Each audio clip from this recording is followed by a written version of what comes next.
welcome you to another episode of Getting Stone with your host, Mr. Stone Petoskey. Yes, we are live and in the house. I want to send many blessings out to all y'all. I hope you're happy. I hope you are healthy. I hope you are well. Yeah, you are knowing how much you are loved. Above all else, know that you are loved. You are loved made. You are love made manifest. Eternal. Yes. Divine, sublime, right on time, like a sweet, tasty glass of wine. Yeah, that's what I'm talking about now.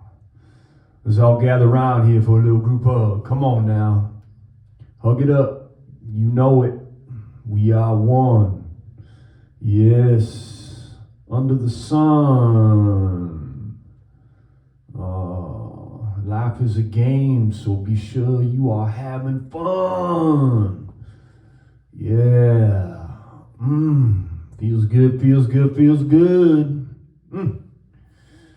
Well. Here we are. Another day to live, another day to love.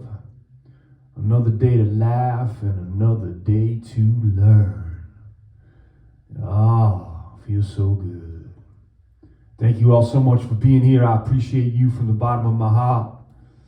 Yes, you take some of your precious time to swing on by and give a listen. Yes, I appreciate you. Yes. Without further ado, I say we just jump on into it. I'm going to read a little bit from a book by Mr. Darren Allen. I've brought him to this show, his writings, obviously, that I read many times. This is a book of his called Radicem, To the Root. Mr. Darren Allen. We're going to read a couple chapters here. This one, the first is called The Religion of Life, a message from the Life Police. Life is compulsory. Existence is compulsory. Survival is compulsory. And death is against the law. Nobody must ever die, ever. Every death, for whatever reason, is a terrible tragedy. You must never put your life at risk or that of those you care for. Stay safe, be safe, always. That is the law. Never, ever be not safe. Make everything safe. Make everything completely risk-free. Eat healthy food. Don't take drugs. Wear surgical masks. Listen to your doctor. Don't play with knives. Don't play with fires. Drive cautiously. Live cautiously. And never leave your house. Smoking? Swimming? Sneezing? Don't you realize you are putting your life at risk? You could die. You could cause other people to die. The chances may be small, but if they're above zero, they're too high. And that's what we, the Life Police, are here for.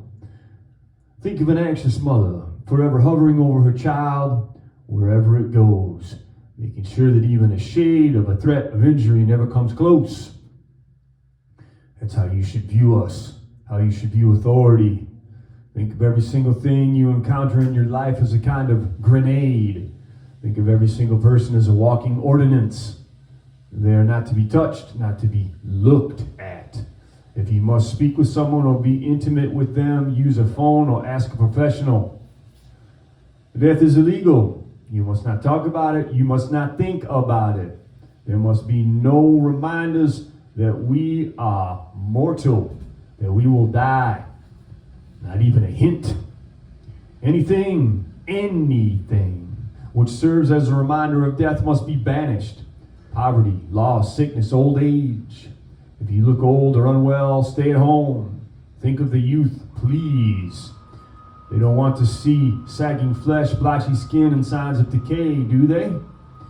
If you are over 60 or obviously ill or a cripple or conspicuously poor, please, for the good of the country, please go home. You're not helping here. Move on.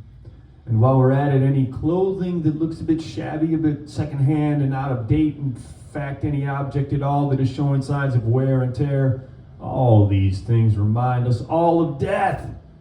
So upgrade everything as soon as it shows the slightest sign of aging. Needless to say, there must be absolutely no dead bodies anywhere. We must hide all dead bodies. Why? Well, why do we hide anything? We hide things for fun, we hide things for protection, and we hide things because we are ashamed. And what are we ashamed of here? Ourselves. We know deep in our hearts that we are clinging to ourselves and that this clinging is shamefully selfish. But that's okay. Yes. Fear not. I'm here to banish that silly fear for good. This, remember, is the religion of life. I'm not talking about airy-fairy churchy stuff, but actual eternal life here on earth. Officially approved and managed immortality, endless self. My thoughts, my feelings, my identity, my body, my stuff going on forever and ever. That's life, right? And that's what we're here for. You can forget about ethics and aesthetics. All that old-fashioned nonsense is all completely subjective. That's been proved now. The only objective right and good is life, because how can you do or be anything if you're not alive? That's why you must fight for life, believe in life, and believe in your living self. So stay in yourself, keep thinking and worrying, keep watching and talking about the terrifying news. Keep your eyes glued to your screens, especially your phone screens. The phone, remember, is always for you. So cling to it like grim death.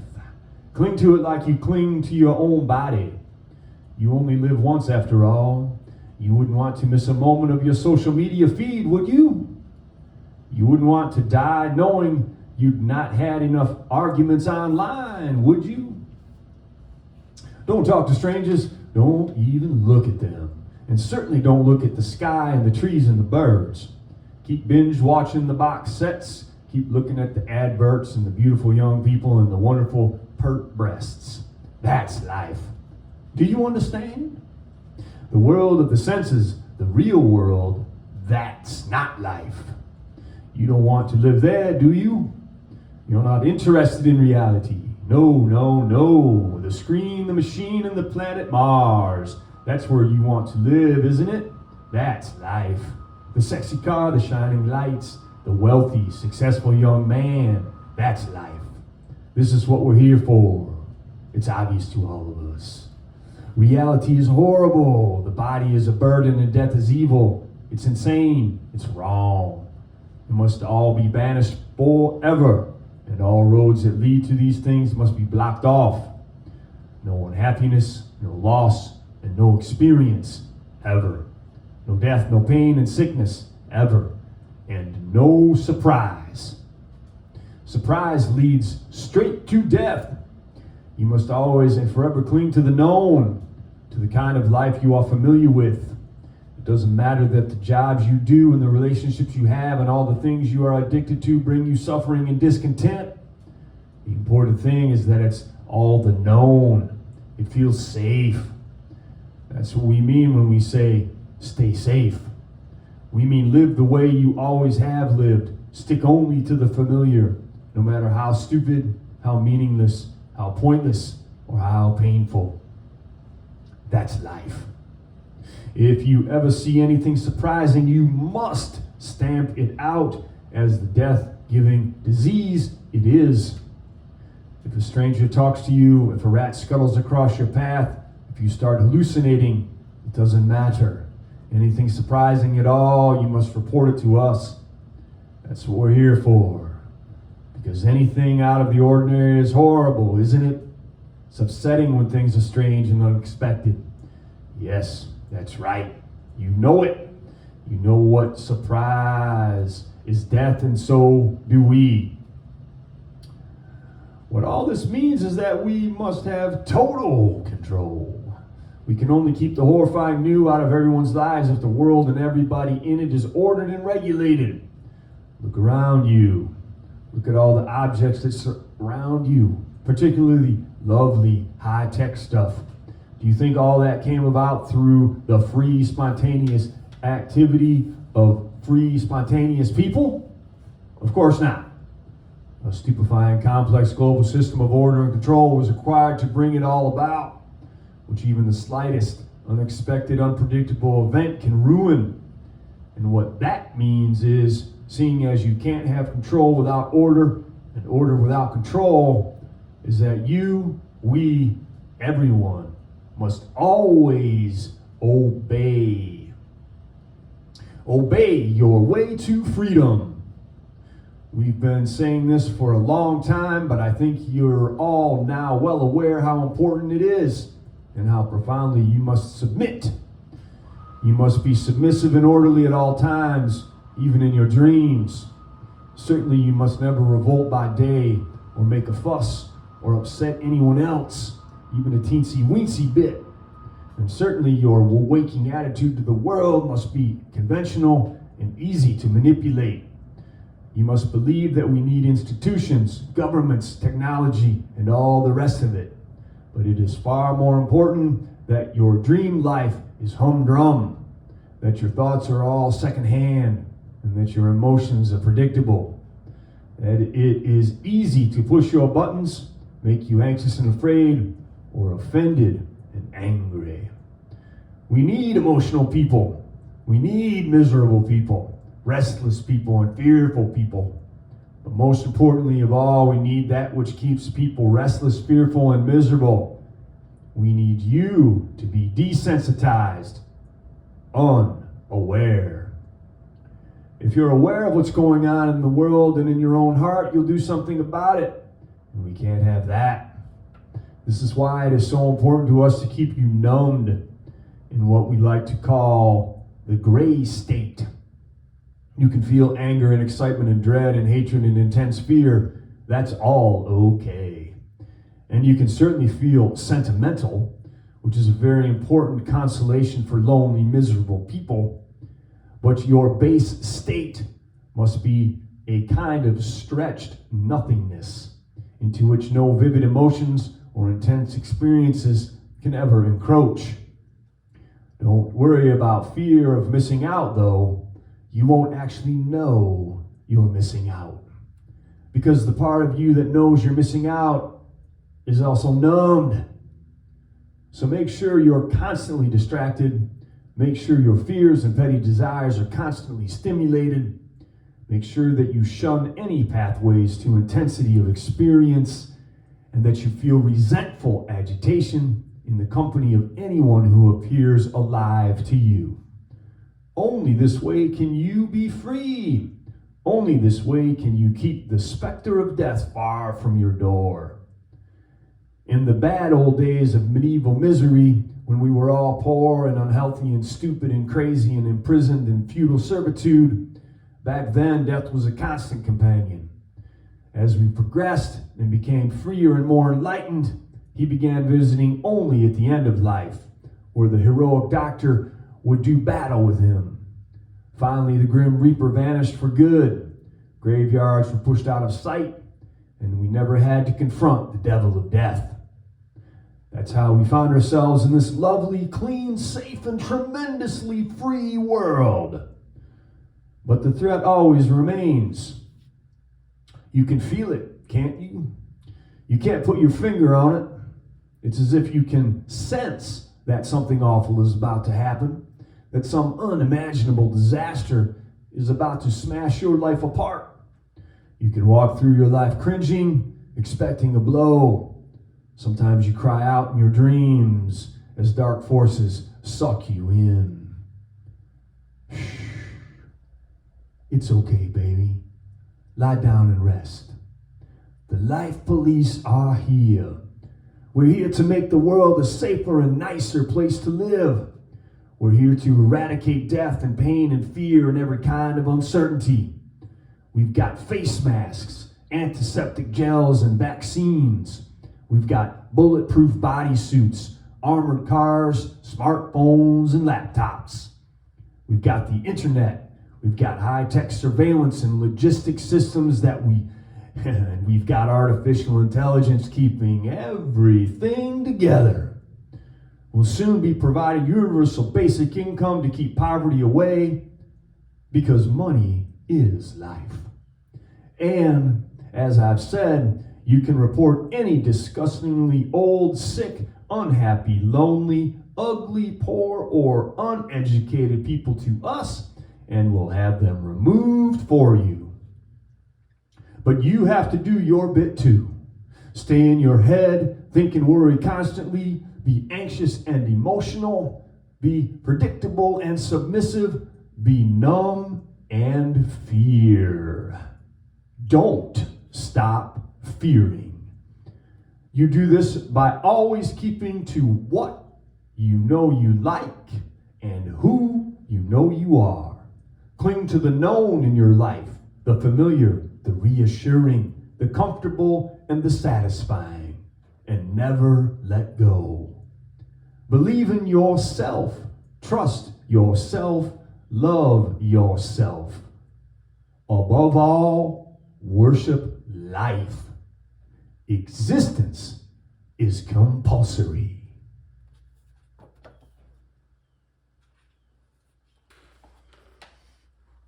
Whoo, Darren Allen, man, that brother don't fuck around. And he's good, so good with the words. He's such a talented writer. Funny, cutting, satirical. He just, super smart. Yeah, I definitely dig this brother. And that last chapter right there, if that doesn't define what the fuck is going on in this world right now, I don't know what does, man. Spot on. People won't even talk about it. I try to bring this shit up all the time. People won't talk about it. They just either look at me like I'm crazy or they want to run away afraid. Breaks my heart, man. Breaks my heart. And I want to talk. I personally very much enjoy talking about death. It's one of my favorite subjects. But boy, you can't get too many people to dive in on it. That's for sure.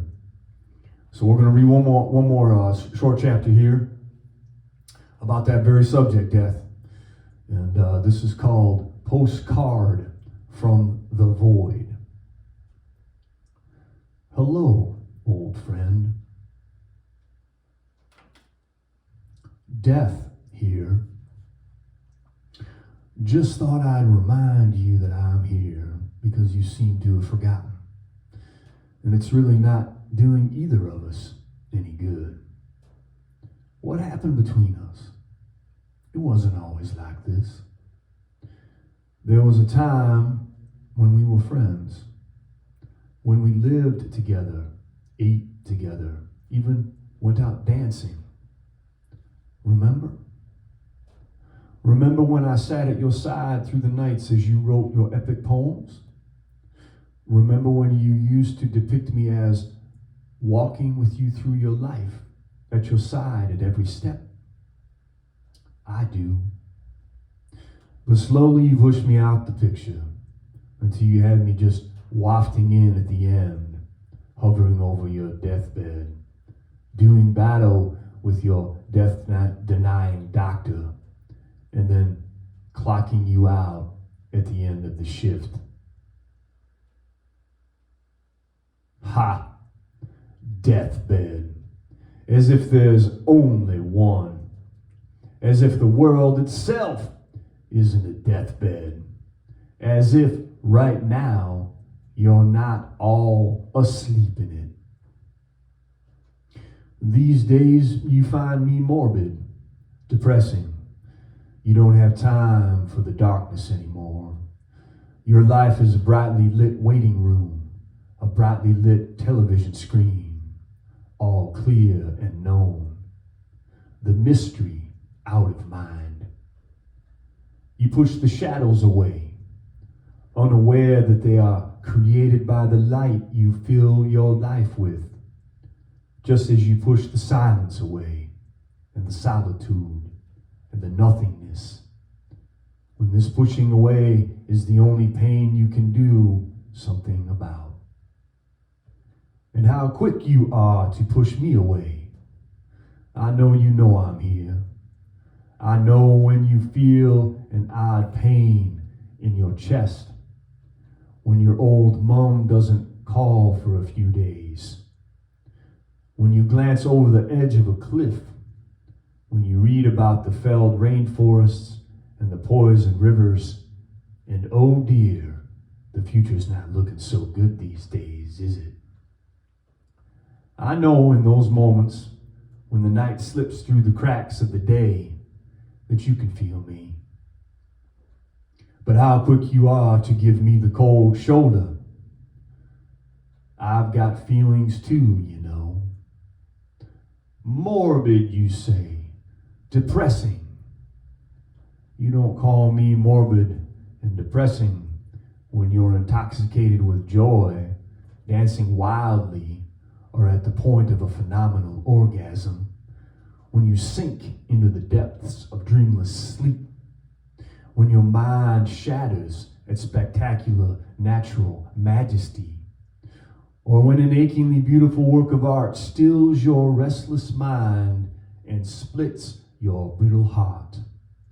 Oh no, someone else it was who killed you then, was it? Yes, you killed you. Don't you see? In those moments of clarity and release and blended intimacy with the present moment that you, the ordinary thinking, wanting, worrying self you carry around all day, dies.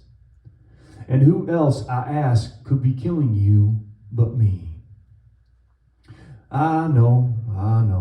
The annihilation of everything you hold dear, all your values, memories, possessions, and valuable position, all gone forever. I know that gives you the willies. I know it makes you cling to the catastrophic known, fall in line with anyone who says they'll protect you, do terrible things to keep the fear away, blot it all out with your trivial addictions. It would be me if I were mortal. And I'm not saying it's not painful to let me completely into your life. Of course it's painful. But sooner or later you'll have no choice. And the longer you wait, the worse the pain becomes. So let me in. I'm sitting next to you even now, drifting through the space between things, strolling slowly through the crowds and smashing my bass drum in the library. I am the skull at the tea party, the corpse at the wedding. I'm behind the celebrities, gurning on the catwalk. I'm moonwalking with the freshest and sexiest young things, and I'm laughing my bony arse off at all the award ceremonies. I set a table for you amidst your enemies, and my rod and my staff are here to comfort you at the most surprising moments. Stung by weirdly unfamiliar criticism from a colleague, lost chance through foot-in-mouth micro-catastrophe, nothing but artistic excrement oozing from your brush, can't stop worrying, wanting, in a big blousy state of not fair, I don't like it, or that's so offensive. I can solve all these problems in an instant if you just let go and let me in. Let me in, and I'll slowly let you into my secrets. I am the heart of originality, for a start, the dark root of the absolutely unique creature you know yourself deep inside to be. I am the heart of genius, the poetic brilliance you enjoy reading and listening to, which gives you a twinge of regret that these great people are giving voice to your greatness that you've betrayed. And I am the ineffable center of a life free of care, free of yesterday and of tomorrow, and all that worry. Oh God, the worry is founded on an illusion that I can take away in a click of my skeletal fingers. Have you ever met someone who is free of this fear, who is at peace, who seems to have something, a presence, a quality like nothing else? It's unlikely because such people are very rare today. They used to be more common. But sometimes you will meet a genuinely impressive human being, and their secret in every case is the same. They carry their death inside themselves. The free man lives with his death. This is why he is a solitary being, because you die alone.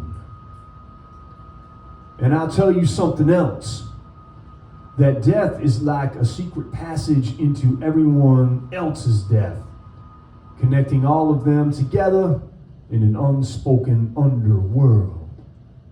The free live like that. Their existences don't pass unseen to each other. They recognize each other even across the centuries. Most people are no more aware of the inner world of their fellows than they are of shooting stars in the daytime. But he who carries his death inside, that man can be a companion. What I'm saying is that I'm surprisingly good at sorting out relationship problems, or rather the problem, loneliness.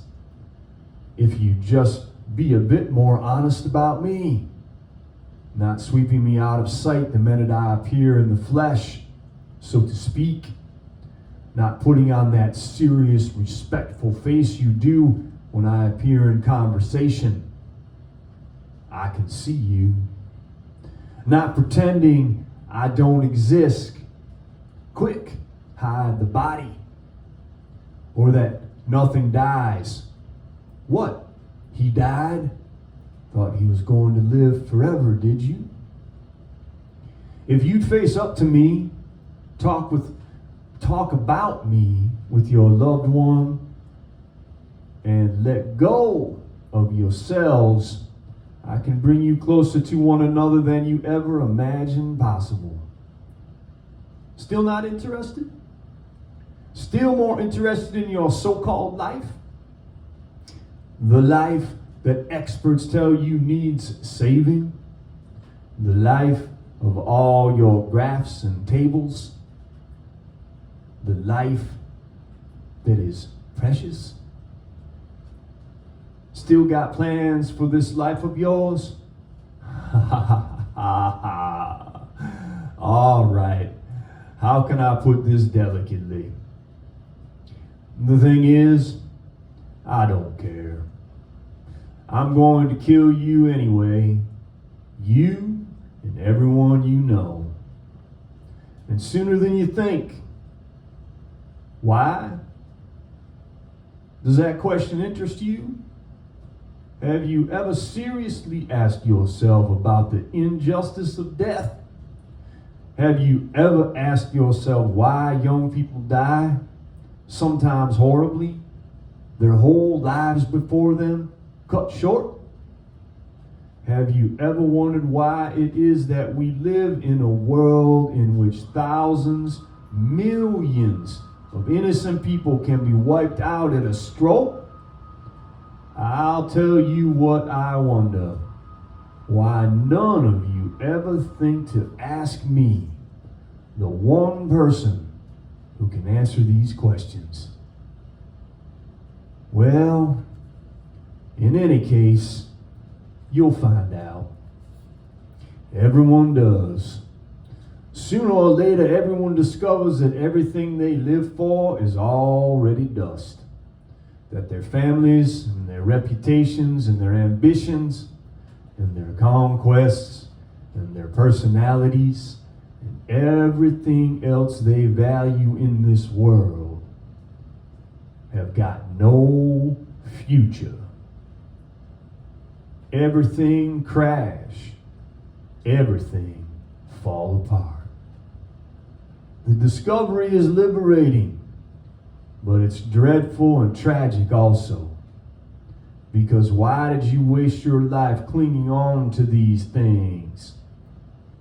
You called that clinging love, but it was really the opposite of love. Fear. That's why I'm writing to you now.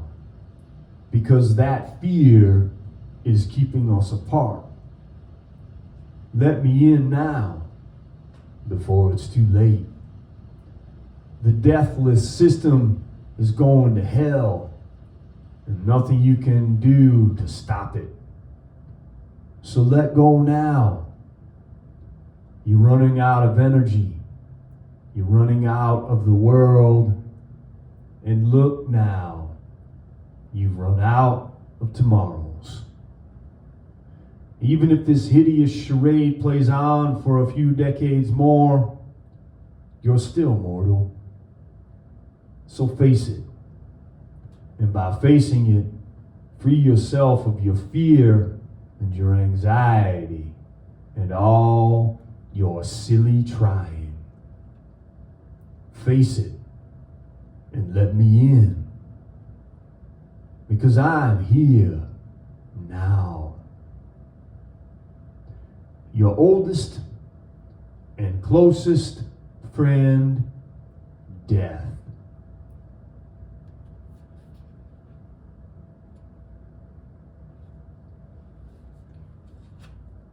Yeah, there you go, brothers and sisters. Woo. Well, I hope I did that justice.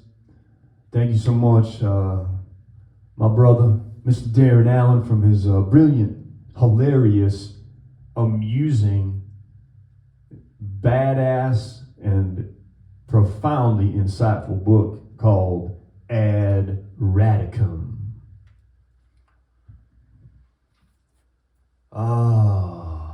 Take a deep breath. Give yourself another hug. Flip all that fear into love, y'all. Flip all that fear into love. Yeah, death ain't nothing to be afraid of. I learned that one a long time ago. You just get out there and live, baby. Live, love, laugh, and learn, y'all. Just keep living until you're dead. And don't be afraid. You are not that fear. The fear is not who you are. Who you are is infinite, eternal essence. No, don't let that fear run your life, y'all. You'd be a hell of a lot fucking happier if you don't. All right, here we go. We're gonna read from a couple poems. This woman is she's brilliant. She's I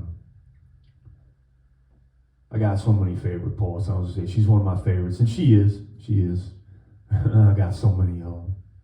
But this woman, her name is Anne Sexton. Check her out. She's well, enough said on that. Let's just read. Let's just read.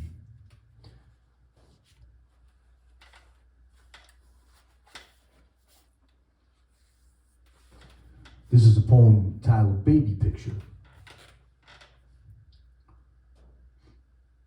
It's in the heart of the grape where that smile lies. It's in the goodbye bow in the hair that smile lies. It's in the clerical collar of the dress where that smile lies. What smile? The smile of my 7th year, caught here in the painted photograph. It's peeling now. Age has got it. A kind of cancer of the background and also in the assorted features. It's like a rotten flag or a vegetable from the refrigerator pocked with mold. I am aging without sound into darkness. Darkness. Anne, who are you? I open the vein and my blood rings like roller skates. I open the mouth and my teeth are an angry army.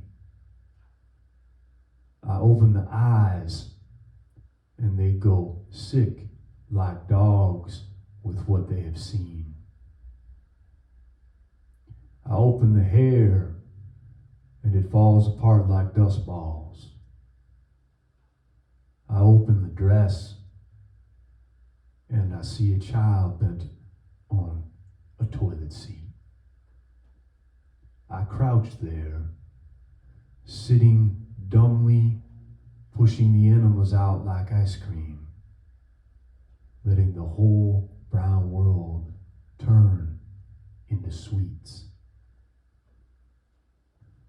Anne, who are you? Merely a kid keeping alive.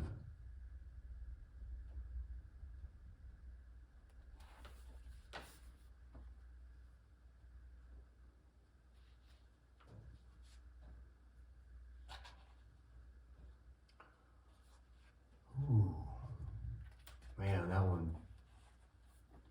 Ooh. I mean, we've all looked at a baby picture of ourselves, right?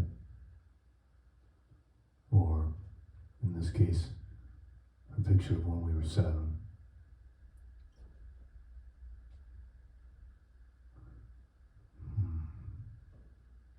Ooh.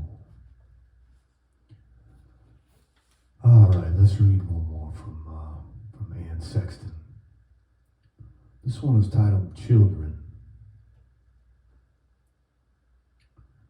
The children are all crying in their pens, and the surf carries their cries away. They are old men who have seen too much.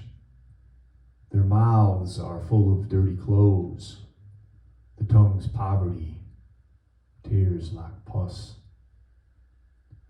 The surf pushes their cries back. And listen, they are bewitched. They are writing down their life on the wings of an elf who then dissolves. They are writing down their life on a century fallen to ruin. They are writing down their life on the bomb of an alien god. I am too. We must help. The children are dying in their pens. Their bodies are crumbling. Their tongues are twisting backwards. There is a certain ritual to it. There is a dance they do in their pens. Their mouths are immense. They are swallowing monster hearts. So is my mouth. Listen. We must all stop dying in the little ways, in the craters of hate, in the potholes of indifference, a murder in the temple. The place I live in is a kind of maze, and I keep seeking the exit or the home. Yet if I could listen to the bulldog courage of those children and turn inward into the plague of my soul with more eyes than the stars, I could melt the darkness as suddenly as that time when an awful headache goes away or someone puts out the fire, and stop the darkness and its amputations and find the real McCoy in the private holiness of my hands.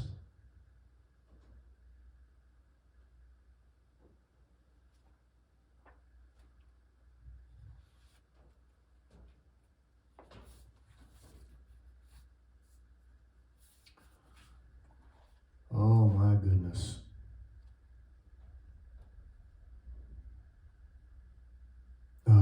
She's so good, Anne Sexton. I just want to keep reading. I just want to keep reading your poems, Anne.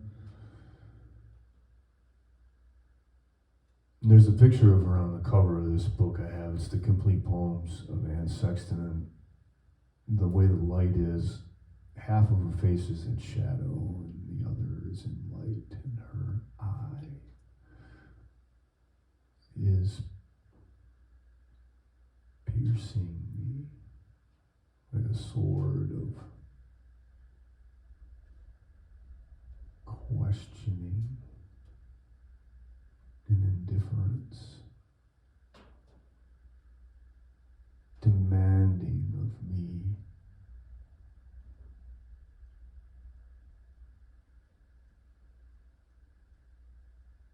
to look within.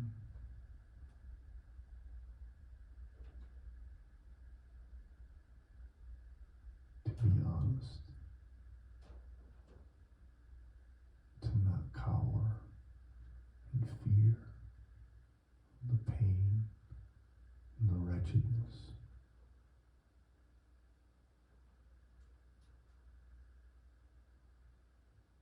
And the joy that awaits if you do just that. Wow. Thank you, Anne. Anne Sexton, y'all. Check it out. All right. Woo! Let's do a song here and then we'll cut on out. What do you say? Again. I appreciate you.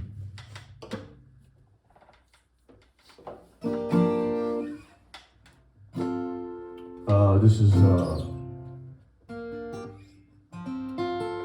song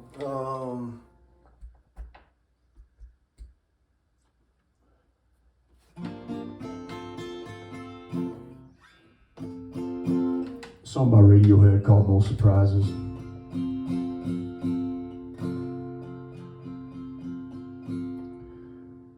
A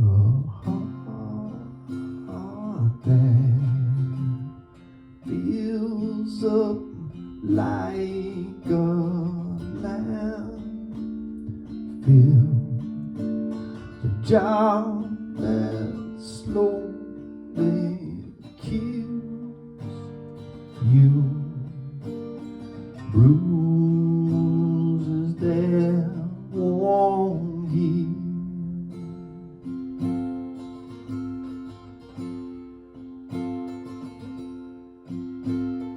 You look so tired, unhappy, bring down the government, 'cause they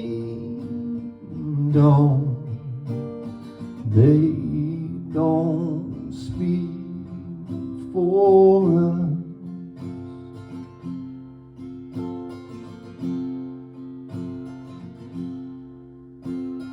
I'll take a quiet life, a handshake of carbon monoxide with no alarms and no surprises, no alarms and no surprises.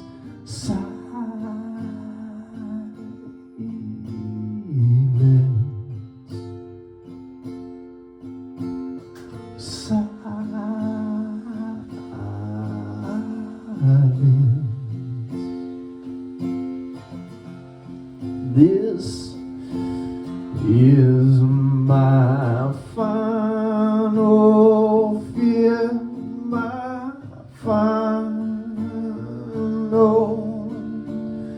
belly ache with no alarms and no surprises, no alarms and no surprises, no alarms and no surprises, please.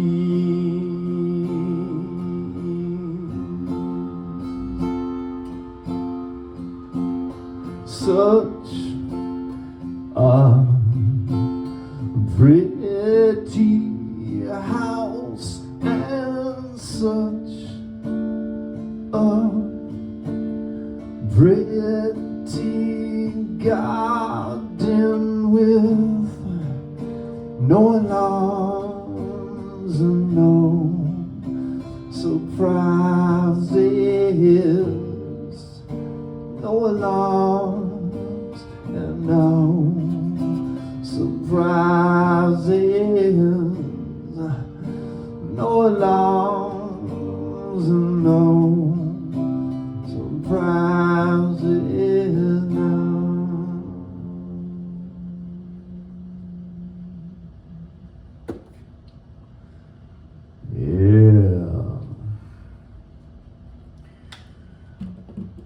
Yeah, I just realized how that circled all the way back to the thing that we were talking about at the beginning of this show. I love synchronicities like that. So once again, I just want to say thank you. Thank you so much for stopping on by here to this humble little show of mine. I appreciate you. You are a miracle. You are loved. And until next time, this is Storm Petoskey saying peace.